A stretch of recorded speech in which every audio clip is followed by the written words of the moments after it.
والله الغني وأنتم الفقراء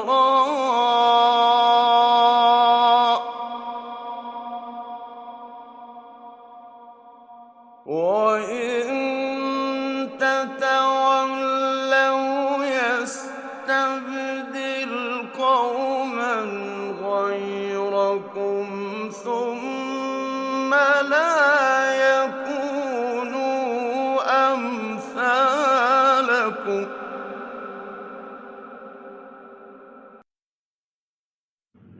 وليكم كولايتي عليكم تماما، علي إمامكم كإمامتي عليكم تماما.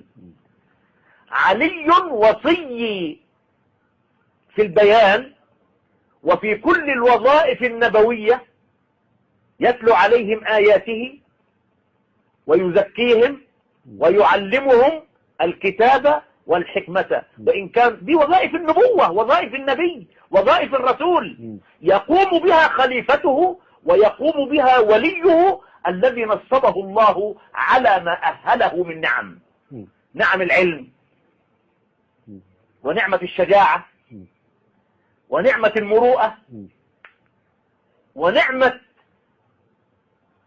أعلن عنها مولانا الإمام علي: علمني رسول الله صلى الله عليه وآله وسلم 1000 باب من العلم، فتح لي من كل باب 1000 باب. الله الله. علي الذي اختاره الله من دون الخلق ليكون شاهدا صادقا على رسالة محمد رسول الله.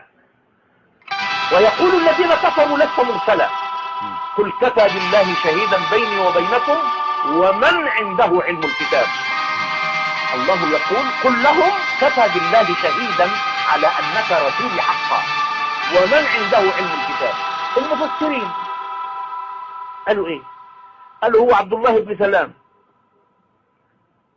بقى واحد يهودي أسلم، سواء حسب إسلامه أو فسد إسلامه، اختاروا أن يكون عنده علم الكتاب، وآنفوا أو استنكفوا أو استكثروا أن يكون ربيب رسول الله هو من عنده علم الكتاب،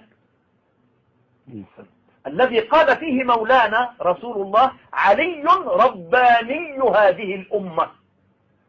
يعني علمه رباني، أخلاقه ربانية، علمه لا يسعه علم، كما قال عبد الله بن عباس: أعطي علي 9 أعشار